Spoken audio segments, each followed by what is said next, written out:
బండి భగీరథ్ విషయంలో సిట్టు వేయడం అంటేనే కేసును నీరుగార్చడం. ఇలా సిట్ ఎందుకు?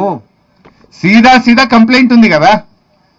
అసలు కంప్లైంట్ వచ్చి 4 రోజులైనా ఇప్పటిదాకా ఎందుకు అరెస్ట్ చేయలేదు?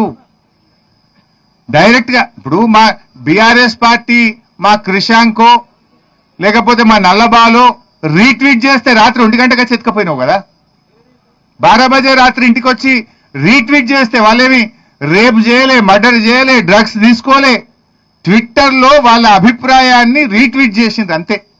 దానికి 1 గంట రాత్రి పోయి బీఆర్ఎస్ కార్యకర్తలు అరెస్ట్ చేసి కేసుల మీద కేసులు పెట్టి పీటీ వారెంట్లు వేసి బెయిల్ రాకుండా లోపల పెట్టిన రేవంత్ రెడ్డి 4 రోజులైనా ఒక రేప్ కేసులో కంప్లైంట్ వస్తే ఇప్పటిదాకా నువ్వు అరెస్ట్ చేయలేదంటేనే నీ కుమ్మక్కు రాజకీయం బయటపడుతుంది. ఇప్పుడు ఇంత క్లియర్ కట్ కేసులో 4 రోజులైనా నువ్వు యాక్ట్ చేయలే. ఇప్పుడేమంటున్నావు మళ్ళీ సిట్టు. నువ్వు ఇప్పటికి ఎన్ని సిట్లు వేసినావు? 10 సిట్లు వేసిండు రేవంత్ రెడ్డి. ఒక్క సిట్ అన్నా ఇప్పటికేమైనా రిపోర్ట్ ఇచ్చిందా? నీ 10 సిట్ల రిపోర్ట్లు బయట పెట్టు ఫస్ట్. ఇప్పటిదాకా 10 సిట్లు వేసినావు రేవంత్ రెడ్డి. ఏ సిట్ అన్నా తేల్చిందా? ఏ సిట్టు మీద చర్యలు జరిగినాయా? నువ్వు ఇక్కడ కూడా సిట్టు వేయడం అంటే నీరుగార్చడమే కేసును. ఉద్దేశపూర్వకంగా కుమ్మక్కై నువ్వు ఇలా ఈ సిట్టు వేసి కేసును నీరుగార్చే ప్రయత్నం చేస్తున్నావు. లీకులు ఇస్తాడు. ఇప్పుడు ఇంకోటి ఉంటుంది.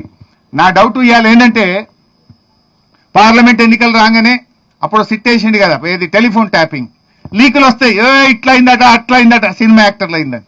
మళ్ళా పార్లమెంట్ ఎలక్షన్ కాగానే తప్పు సినిమా యాక్టర్లు ఎవరిది ట్యాప్ కాలేదు అని మళ్ళీ ప్రభుత్వమే చెప్పింది.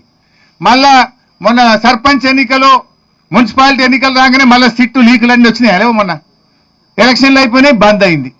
ఇప్పుడు బండి సంజయ్ గారిని కాపాడడానికి ఇవాళ పొద్దుకో రేపో మళ్ళీ లీకులు ఇస్తారు. ఇట్లా అయిందట అట్లా అయిందట, ఇందులో A1 ఈయనట, A2 ఈయనట, ఆయన పేరు పెట్టిరట, ఈయన పేరు పెట్టిరట అని రేవంత్ రెడ్డి ఎప్పుడు అవసరం ఉంటే అప్పుడు వాడుకుంటాడు దీన్ని.